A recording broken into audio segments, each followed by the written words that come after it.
Sama tayong magiging Saksi!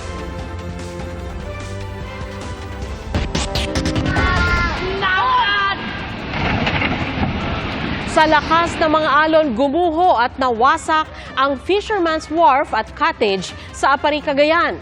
Malakas na alon, hangin, ulan at storm surge ang dala ng superbagyo sa lalawigan. Sa Batanes, nakataas ang signal number 4 at may banta rin ang lampas taong 3 metro na storm surge sa ilang lugar. Hindi inaalis ng pag-asa ang posibilidad na maglandfall doon ang bagyo.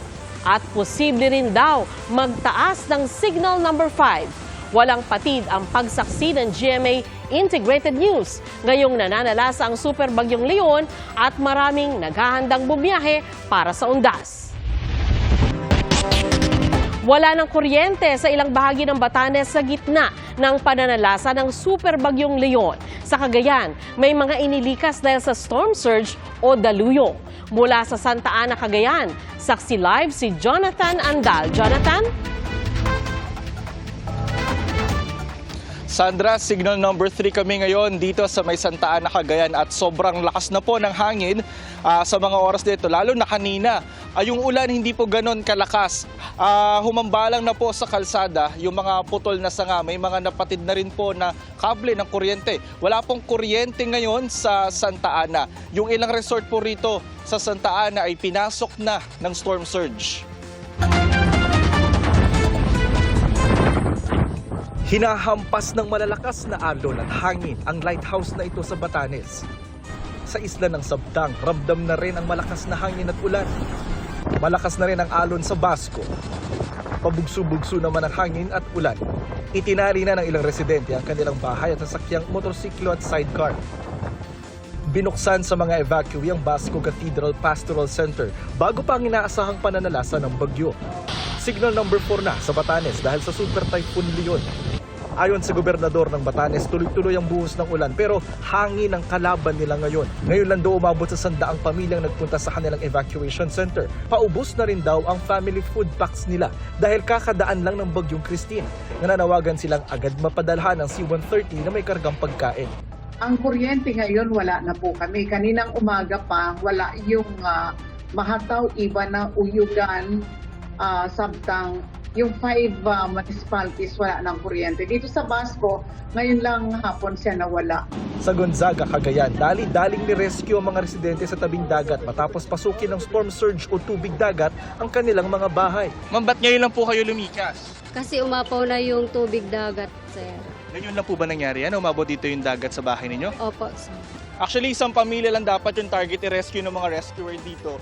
Pero nagulat sila pagdating nila dito, yung tubig, umabot na, tubig dagat po ito, pumasok sa mga bahay at yung mga residente, pinapara sila, nagpaparescue para ilikas na mula po rito sa banta ng storm surge.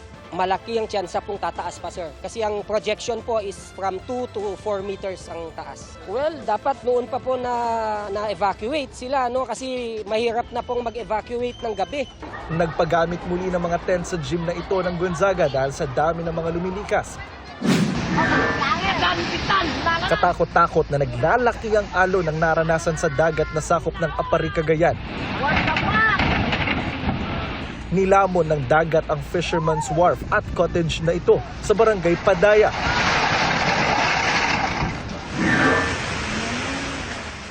Ramdam na rin ang bagyo sa bayan ng Bagao, umaga pa lang. Balik evacuation center ang mga lumikas ng kasagsagan ng bagyong Christine. Hindi kami masyadong makatulog, sir, kasi malakas ng hangin, sir. Baka mamaya matulog kami, madagaran kami ng kahoy, sir. Sa Tuguegarao City, higit 1 linggo nang nasa evacuation center ang evacuees. Uwi na sana kami pero nung nakita ko yung sitwasyon na ang dilim ng ulap, kaya hindi na lang muna kami umalis kasi baka mahangin. Kahit dumami ang evacuees, sapat pa sa ngayon ang pagkain at non-food items ng probinsya. Pero matapos ang bagyong Julian, Christine at ngayong Super Typhoon Leon, ubos na raw ang calamity fund ng Cagayan. We will be requesting augmentation to the National DRRM Council. This will be the first time for the province of Cagayan na manghingi ng augmentation for the quick response fund. Sa bayan ng Santa Ana, kakambal rin ng ulan ang lakas ng hangin. makulimlim at halos zero visibility sa lugar. Mahigit 700 ang inilikas mula sa mga coastal barangay na pinahiram na ng tent, higaan, pagkain at relief goods. Malalakas na hampas ng alon sa dagat ang naranasan sa Calayan Island. Dahil pa rin sa masamang panahon, muling nagka-landslide sa Natonin Mountain Province. Patuloy ang paglilinis sa guho. Sa gitna ng mga paghahanda, nagpapakawala pa rin ng tubig ang Ambuklaw at Binga Dam sa Benguet at Magat Dam sa Isabela. Unfortunately, mukhang may padating na naman. Kaya't paghanda natin ng mabuti. Sandra, naglabas ang Pag-asa ng storm surge warning ngayong alas 8 ng gabi para sa mga nasa tabing dagat na mabababa ang lugar sa Batanes at sa Calayan, Cagayan. Posible raw po ang daluyong dyan sa susunod na 48 hours. At live mula rito sa Santa Ana, Cagayan para sa GMA Integrated News, Jonathan Andal ang inyong saksi. Sa Bicol Region, isolated pa rin ang ilang barangay dahil sa mga landslide. Ang ilang residente sa bangin dumadaan para sa kanilang mga pangangailangan. Mula sa Naga City, Camarines Sur, saksi live si Ian Cruz. Ian? Sandra, may mga lugar pa rin nga dito sa Camarines Sur ang isolated. Yung iba ay meron pa rin mataas na baha, habang yung iba naman ay dahil sa epekto ng landslide. Akyat baba sa bangin ang mga residente sa barangay Kabanbanan sa Balatan, Camarines Sur para lang maituloy ang kanilang mga lakad gaya ng pagkuha ng ayuda. Dagdag kalbaryo ito lalo sa mga matatanda na nakayapak pa. Na importante, kailangan namin makatawid. Pero napakahirap po ng pagtawid. Ang hirap, sir. Talaga sobra. Mahirap talaga, kaso talagang tiyaga kami. Kasi po? Kasi kailangan. Kaya sana raw, hindi na makaapekto sa kanila ang super bagyong Leon. Naku, huwag naman ang tumuloy, God. Nanghihirap ng transpo. Ang mahal ng bilihin lalo. Naputol na ang daan sa bahaging ito ng barangay kasunod ng landslide dahil sa walang humpay na pag-ulan.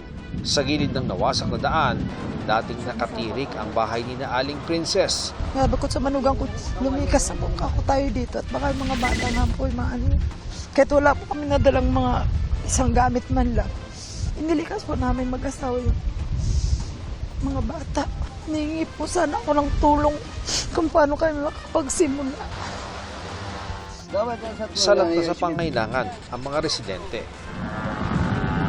Zipline yung sinasandigan ngayon ng mga residente para itong mga essential goods gaya ng harina, bigas at iba pang produkto ay maihatid nila patungo doon sa kabilang panig. Makikita po natin talagang napakabigat ng sitwasyon dito kung idadaan pa dito sa area na ito ay talagang mahihirapan na magtawid ng produkto. Chopper lang daw ng mga sundalo ang nakapaghatid ng relief goods nitong Lunes. Hirap pa rin mapasok ang bayan dahil sa mga sirang kalsada at mga nakahambalang na gumuhong lupa. Sinisikap ng DPWH na maklirang kalsada at makagawa ng pansamantalang madaraanan. Sa pagdaan ng Bagyong Christine, 10 landslides ang naitala sa buong Balatan. 3 naitalang patay habang 3 pa ang sugatan. Kung malakas yung ulan, tigil talaga yung mga dito, hindi muna kami magpapadaan kasi delikado pa yung mga landslide na dyan. Konting ulan lang talagang magbabagsak na naman yung mga lupa.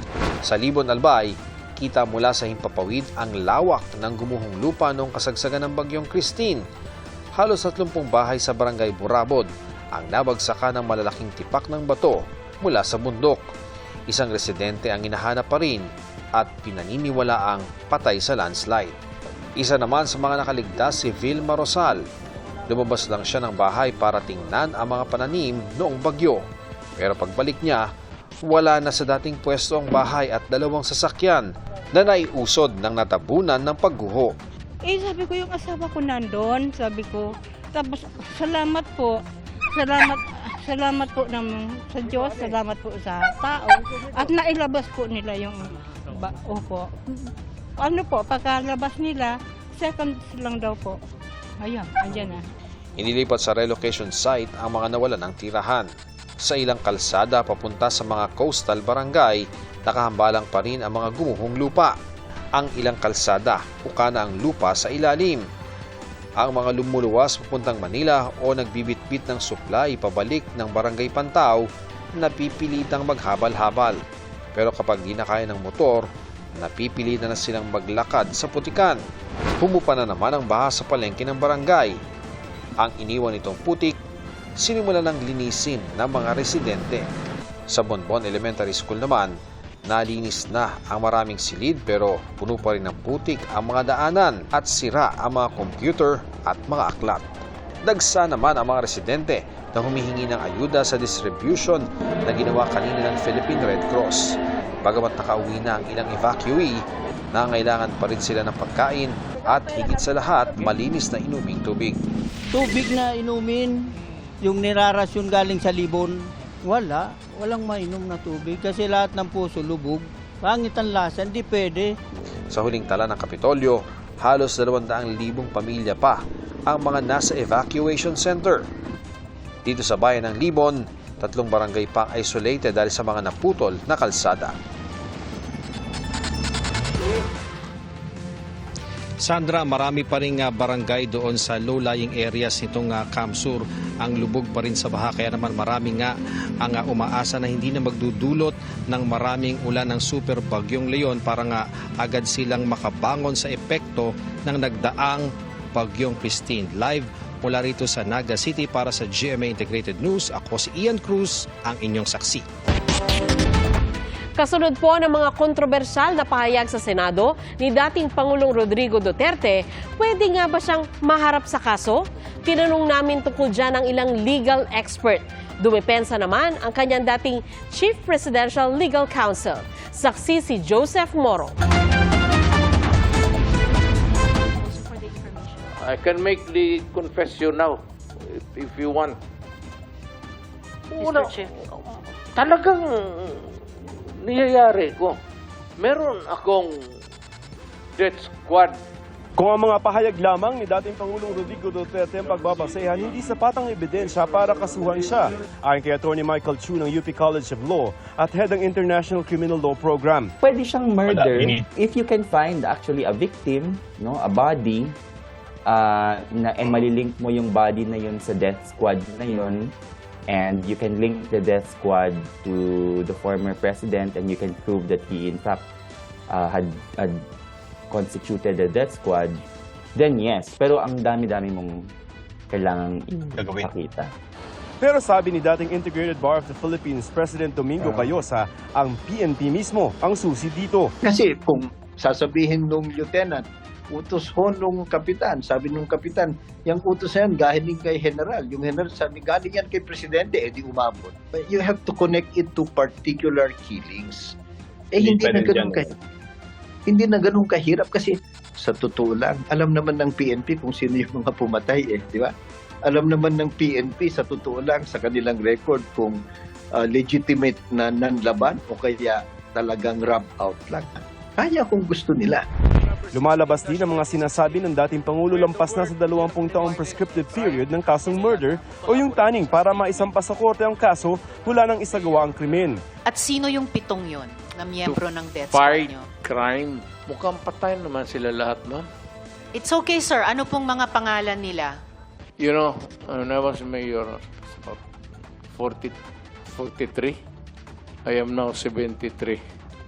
For the life of me, I cannot remember the name. Pero ayon kay Atty. Chu, pwedeng sapat ito para sa reklamong paglabag sa Republic Act 9851 o lokal na bersyon ng Crimes Against Humanity. Perjury naman daw ang pwede kung babawiin ni Duterte ang mga sinabi niya na nauna niyang pinanumpaan. Nag-oath siya So, hindi naman dapat nagjo-joke sa Senate hearing. So, kung press conference yon, posible pang may lusot. Pero sabi ni Atty. Salvador Panelo, dating Chief Presidential Legal Counsel ng Duterte administration, wala namang inaamin ang dating Pangulo. Tingnan mo lang yung sabi niya, meron akong death squad. May admission. Hindi, pakinggan yung maigi sinasabi niya. Yung mga kriminal nagpapatayan. So in that sense, meron siyang death squad kasi salip na yung mga pulis ang pumatay sa kanila, sila na mismo nagpapatayan. O kaya, kung may death squad ako, yun ang aking death squad. 7 members, mga negosyante daw. That is not my creation. That is the result of them fighting each other. Sabi rin ni Panelo, hindi dapat makipagtulungan ang mga ahensya ng gobyerno sa International Criminal Court. Nauna nang sinabi ni Pangulong Bongbong Marcos na hindi gagawa ang gobyerno ng Pilipinas ng hakbang para tumulong sa investigasyon ng ICC dahil hindi kinikilala ng Pilipinas ang jurisdiksyon nito. We have repeatedly said the ICC has no jurisdiction. Whether sila may maggamit o hindi, wala nga sila jurisdiction. So the ICC is a nonsense, useless entity. Sabi ni dating Senador Antonio Trillanes IV na transmit na sa ICC ang mga transcript ng mga pagdinig ng Senado at Kamara kaugnay sa war on drugs. Unang-una, yung mga allegations na nakuha nila dyan sa komite, puro either hearsay or lies or propaganda. Walang value lahat yun. Sabi naman ng lead chair ng House Quadcom na si Congressman Robert Ace Barbers, hindi sila magbibigay ng certification sa mga naturang transcript dahil wala silang kinalaman sa investigasyon ng ICC. Ayon naman sa ICC Office of the Prosecutor, masusi nilang binabantayan ang sitwasyon sa Pilipinas. Binubuo raw ng malawak na sources ang kanilang investigasyon kabilang ang impormasyon mula sa international partners, civil society at open source information o yung impormasyong bukas sa publiko at hindi kailangan ng espesyal na permiso para magamit. Para sa GMA Integrated News, ako si Joseph Morong, ang inyong saksi.